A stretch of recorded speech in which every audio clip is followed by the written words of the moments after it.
chacun a sa récompense.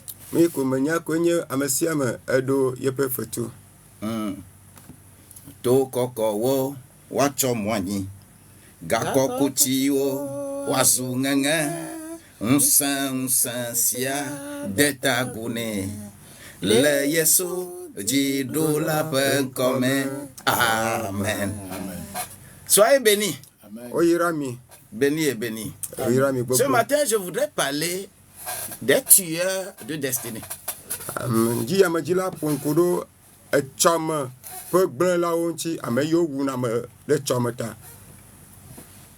Les tueurs de destinée.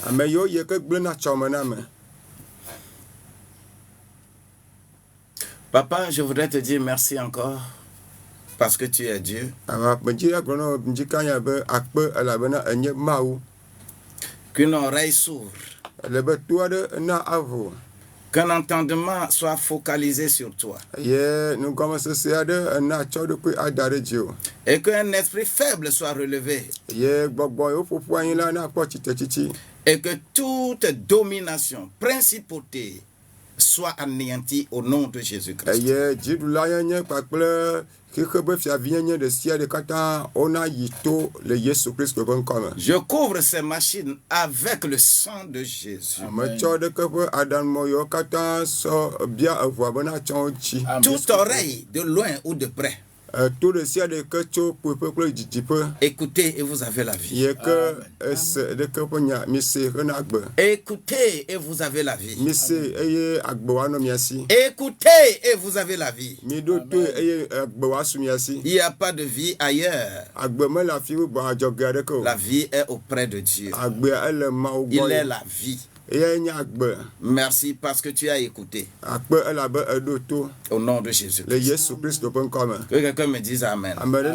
Amen. Tonton Dominique, que la grâce de Dieu soit avec toi. Et que chacun soit élevé au degré qu'on lui a prescrit. Tueur de destinée. Tueur de vision. Nous allons lire rapidement dans Timothée, 2 Timothée 3, verset 1 à 3.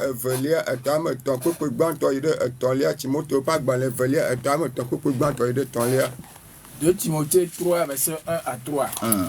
Sache que dans les derniers temps, il y aura des temps difficiles, car les hommes seront égoïstes, amis de l'argent, fanfarons, hautains, blasphémateurs, rebelles à leurs parents, ingrats, irréligieux, insensibles, déloyaux, calomniateurs, intempérants, cruels, ennemis des gens de bien. Amen. Amen. Que nya esia bena lenkeke mamleo mela eyi vɔ̃wo la va elabena amewo la nye ɖokui lɔ̃lawo, ga lɔ̃lawo, adegbe ƒuƒluƒolawo, dadalawo, busunyagblɔlawo, ame maɖoto dzilawo, ame madakpewo kple ame makɔmakɔwo, ame siwo melɔ̃a ame ƒe nya o, ame siwo gbea avuléle, ame nudzɔlawo, ame siwo metea nu ɖua wo ɖokui dzi o, ame wɔadãwo, ame siwo melɔ̃a enu nyui o. Amen. Amen. Papa, encore une fois, je te dis merci. Papa, le monde d'aujourd'hui est miné. On ne sait plus à quel saint se vouer. Et l'humanité tout entière s'en va dans la destruction totale.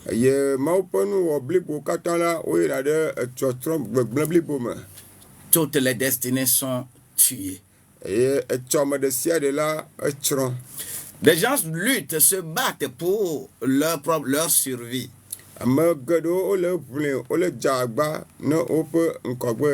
Car l'ennemi a ficelé tous ses plans.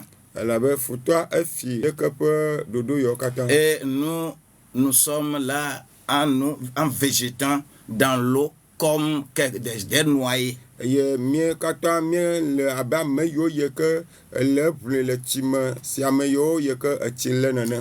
je voudrais dire à quelqu'un que tu as rêvé.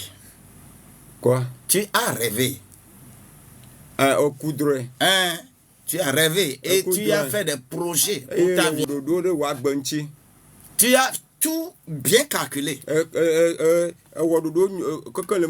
Et tu as très bien commencé même. Mais à un moment donné, tout est tombé bleu. Et tu tournes la tête et tu ne sais pas ce qui est la cause.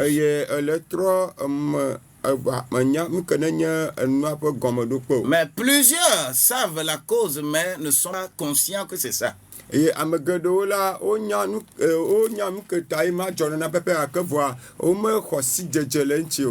Vous savez, je vais énumérer 3 choses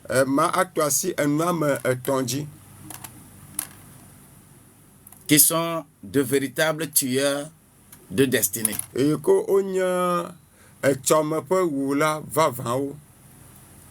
La première chose, c'est l'immoralité.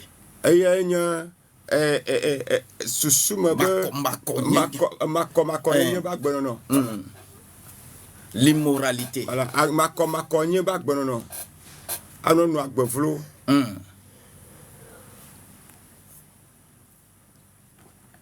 L'adultère, la fornication.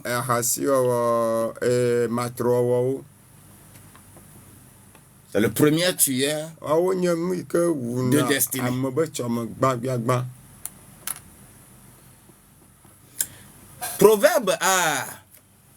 Les proverbes sont bien étalés dedans.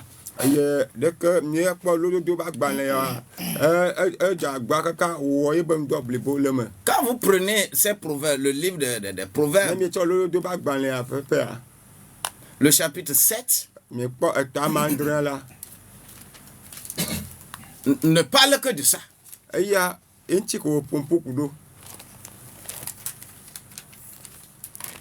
Je suis resté au balcon de ma maison.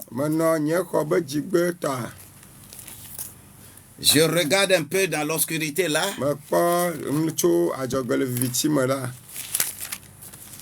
Un jeune homme qui est en train de guetter une prostituée.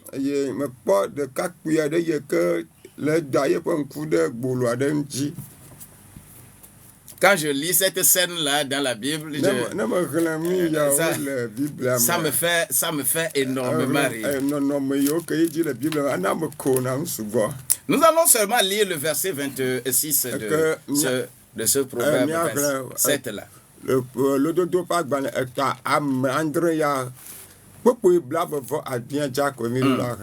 Proverbe 7, verset 27. Sa maison, c'est le chemin du séjour des morts. Il descend vers les demeures de la mort. Amen. Lis-moi le verset 26. Verset 26. Car elle a fait tomber beaucoup de victimes. Et ils sont nombreux, tous ceux qu'elle a tués. Amen. Amen. Verset 27. Elle fait après un chef peu mon gede. Si odo ta coupe hogaume. Verset 7. Elle a bena amesio chi esime hedo babadila sogbo. Eye amesio wo wula de ha.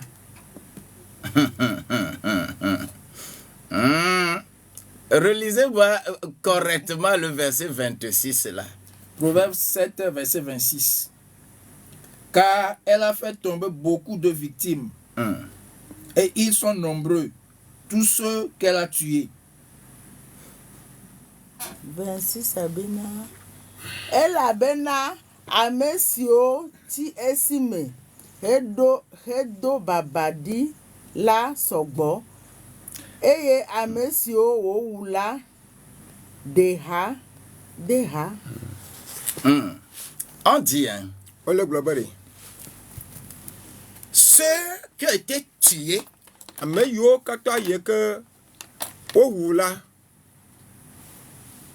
c'est elle qui les a tués. Et ils sont nombreux. Très nombreux. C'est pourquoi le verset 25 disait que ton cœur ne se détourne pas vers les voies d'une telle femme.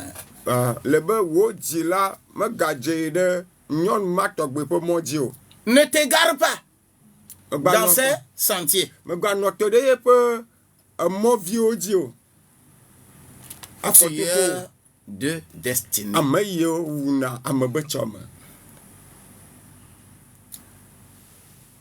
Le monde est très capital dans ça. Les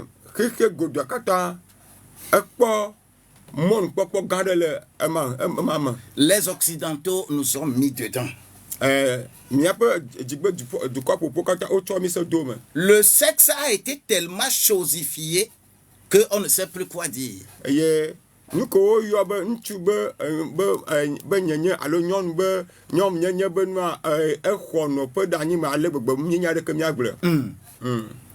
C'est chosifié. C'est-à-dire il n'y a plus de différence entre le sexe d'un animal et le sexe même d'un homme. Et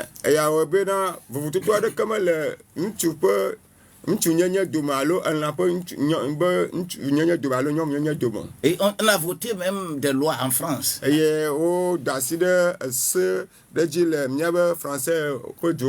peut mélanger les deux embryons. Il n'y a pas de problème, il n'y a pas de souci.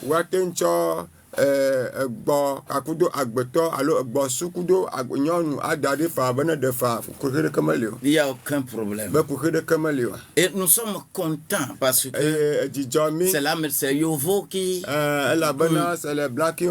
Et on impose même cela aux Africains. Si toi, tu ne veux pas adopter une telle loi,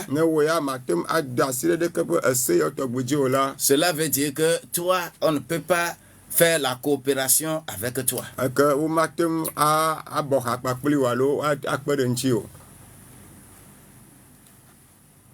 La vie là,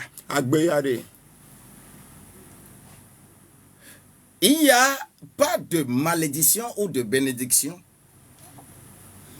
plus grande que celle donnée par le sexe. C'est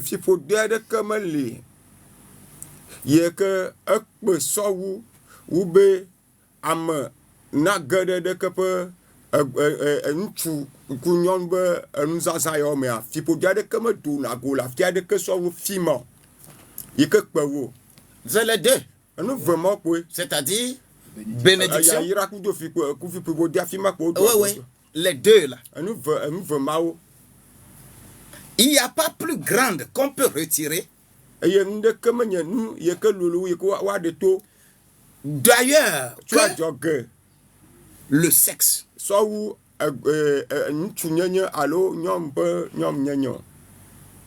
Tu le fais sur la bonne voie.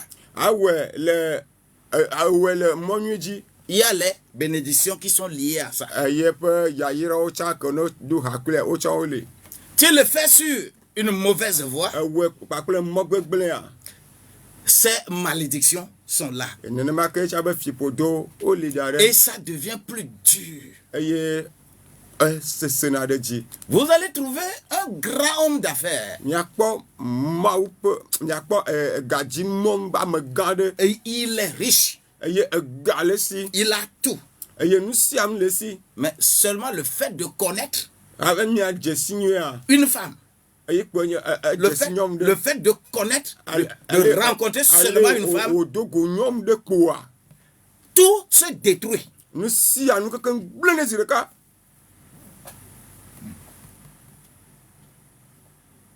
Ou vous allez voir quelqu'un très pauvre, très très pauvres, et ne trouvent pas d'issue. Mais le fait de rencontrer seulement une femme, bénédiction vient.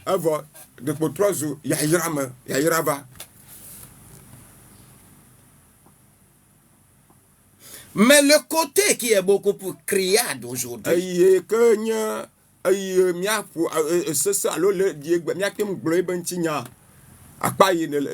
c'est la destruction.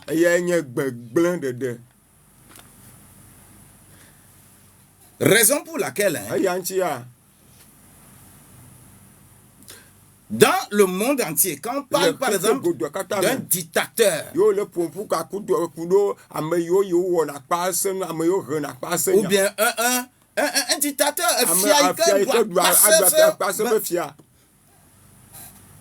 un chef de village, un chef de canton,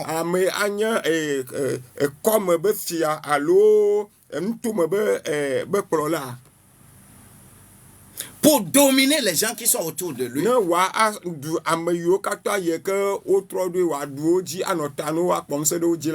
Et coucher avec leurs femmes.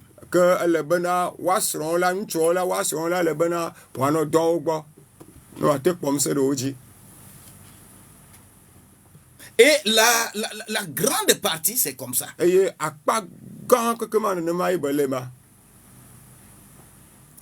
Vous allez voir que dans nos pays africains là,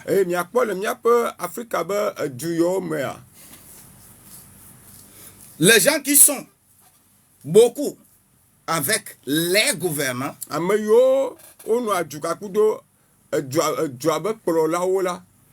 vous allez voir qu'entre eux là, tel s'est marié à tel, l'enfant de tel, à la cousine de tel, mais un cercle vicieux de malédiction.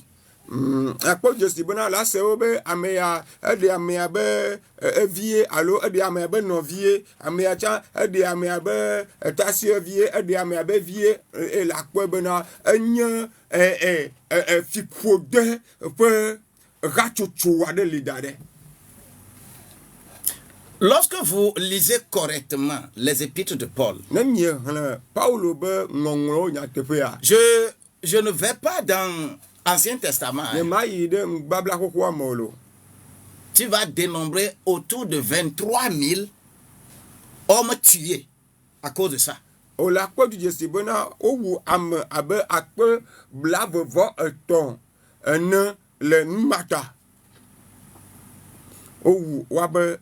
Des gens ont tué, my God. Bien aimé, l'affaire de sexe,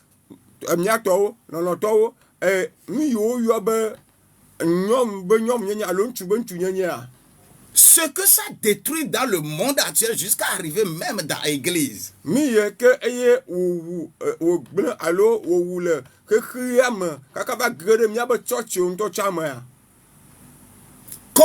Combien de pasteurs qui se disent hommes de Dieu, que nous sommes là,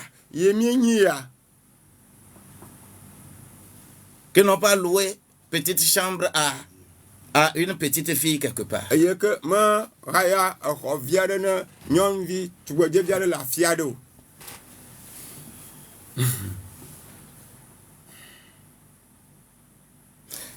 ce que l'Église doit véhiculer comme parole,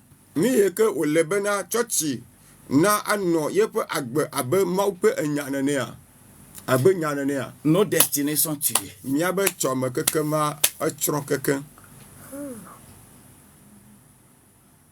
Dans nos églises, combien de couples qui ont fait 20 ans, 25 ans de vie commune, et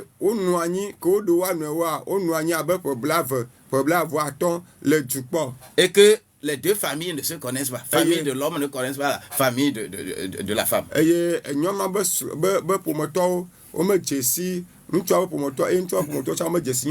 C'est-à-dire on n'a pas fait dot.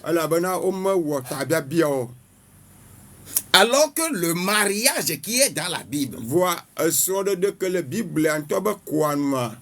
c'est la dot. Ce qu'on fait à la mairie là,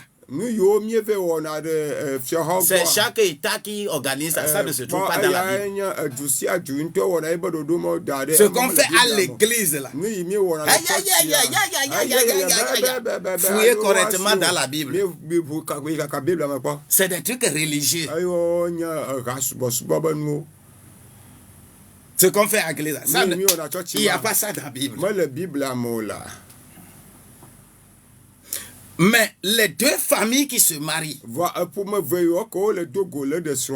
qui est le symbole de Dieu installé sur la terre, c'est-à-dire Dieu en relation avec son peuple, et on signe un contrat.